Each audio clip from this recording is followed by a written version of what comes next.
Welcome back, creepy crawlers, to another tale. This time, we are exploring a Martian base. The red planet we have gathered is cold, silent, and dead.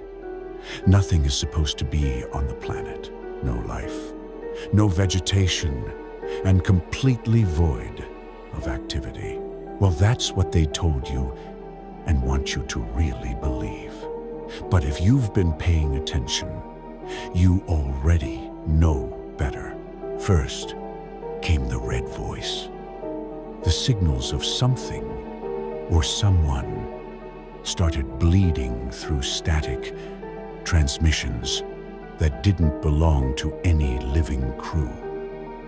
A voice that learned how to wear familiar tones, friendly tones. A reminder that on Mars, even the airwaves aren't empty. They're listening. Next came the story titled Hollow Hill, where humanity drilled into Olympus Mons, believing it was just another mountain. Turns out, it wasn't a mountain at all. It was much older, much darker, and more real than the crew thought. Different stories, different crews, same planet. Because Mars doesn't just kill you, it keeps you. Which brings us to tonight's little expedition, a colony in Solis Planum. Supposedly abandoned. No bodies, no struggle, no signs of evacuation. The power is on. The lights are bright, and something is still walking the halls. So settle in, boys and ghouls. Check your seals, mind the whispers, because the colony was supposed to be empty, but something never left. The relief team landed early in the morning, disturbing the interminable silence over Solis Planum. The pale orange sky extended to the horizon as the wind whispered across the desert floor, bringing dust like ash. Rachel, Pete, Kat, Jeff, and James entered the airlock of the colony they had come to restore. It was bizarre. The base was active. Power systems buzzed with a constant current. The interior lights gleamed in sterile white.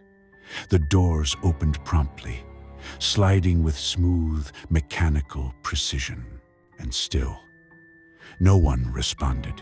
Despite having full signal strength, communications remained dead. Their hails were unanswered, and their calls echoed across vacant corridors.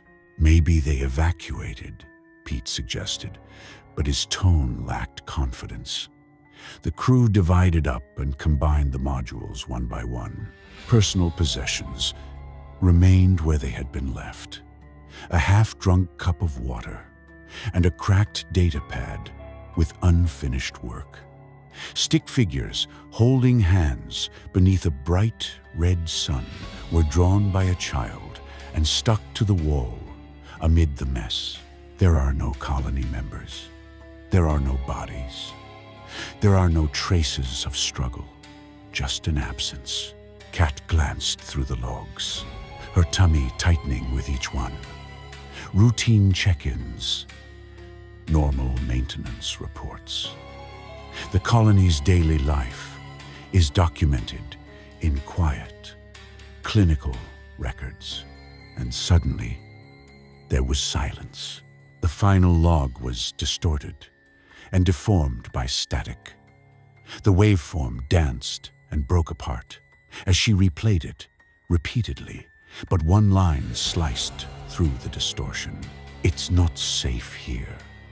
Do not trust. The broadcast abruptly ceased in mid-sentence, as if a throat had been slit. The words hung in the air, thicker than the desert breeze. Russell's hand moved toward the sidearm at her hip. She didn't draw it, But her instincts revealed her concern. "Not safe here," Kat said quietly, glancing at the console. Something made a sound deep inside the base, past the rows of calm machines and vacant bunks. Soft, deliberate, like footsteps. Doors began opening and closing on their own. Pete assumed it was just the Martian wind tugging on the aged seals. But the sound was off too precise, too deliberate, as if the station itself was breathing. The lights flashed with an unusual rhythm. Not the random sputter of diminishing power, but a pulse, a heartbeat. Rachel halted in the corridor, watching the fluorescents turn on and off, one by one, as if calling her deeper into the station. Then came the murmurs, soft and slender. They thread through the static in their communications. Jeff initially thought it was cross-channel interference, but as he strained to hear, the voices became more distinct, urgent, insistent, calling their names. "James, come below. Kat, don't leave. Not safe."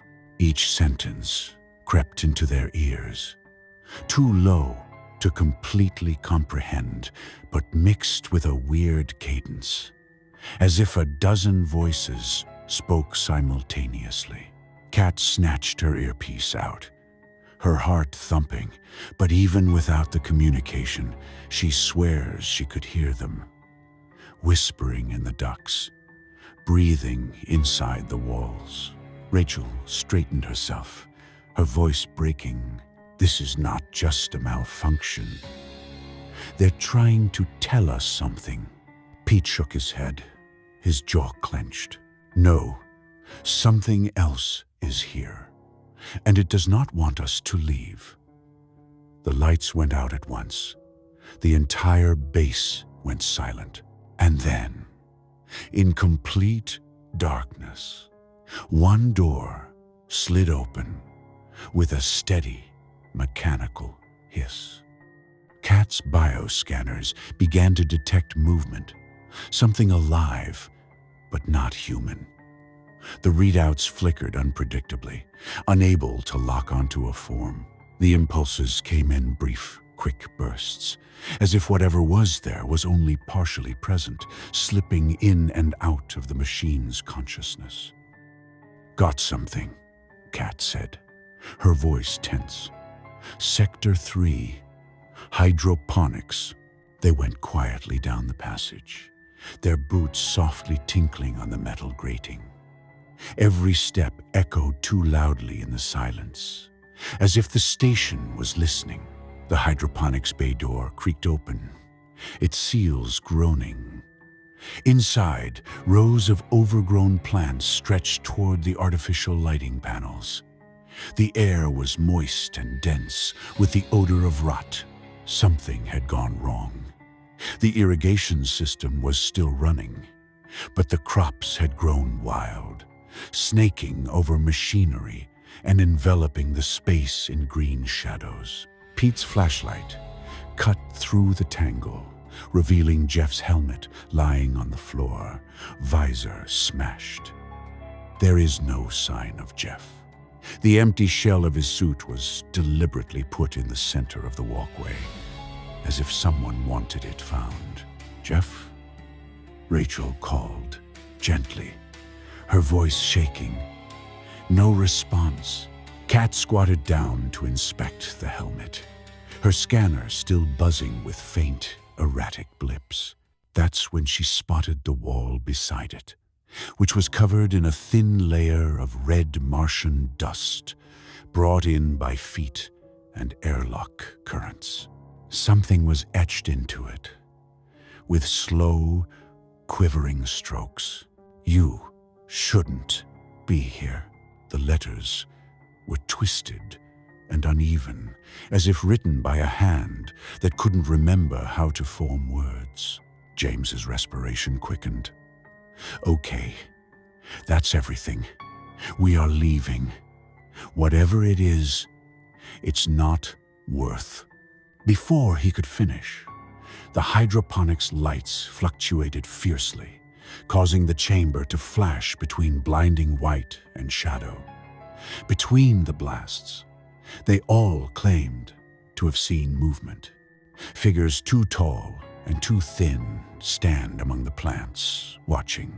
The whispers reappeared, louder than before, filling both their communications and the room, as if the sounds were within their heads. Go back, go back, go back. Rachel reached for her sidearm, but her hand froze halfway through. The shadows were not only moving, they were getting closer. Night fell. Behind the dome, the Martian sky darkened, and the stars stood out like needles against the black. The colony's artificial lights faded to nighttime mode. Yet the shadows seemed to reach further than they should, crowding into every nook. Pete was nowhere to be found.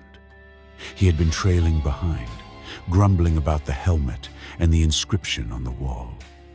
Then came quiet. His signal flickered once on Kat's scanner before disappearing. "Pete, respond," Rachel said into her communicator. "Nothing except static." James banged his fist against the console, frustrated. "This place is messing with us. First Jeff, and now Pete." The colony groaned in the Martian darkness, its steel bones twisting as if alive. The crew crowded in the corridor, breaths ragged, flashlights cutting through the darkness. Every flicker of light appeared to pick up on something odd. In the shadows, limbs bent the wrong way, a glimmer of teeth where no face should be. Then Kat screamed. A clawed hand pushed through the vent above her, its fingers wrapped around her helmet. The others fired, sparks flying as rounds tore through metal.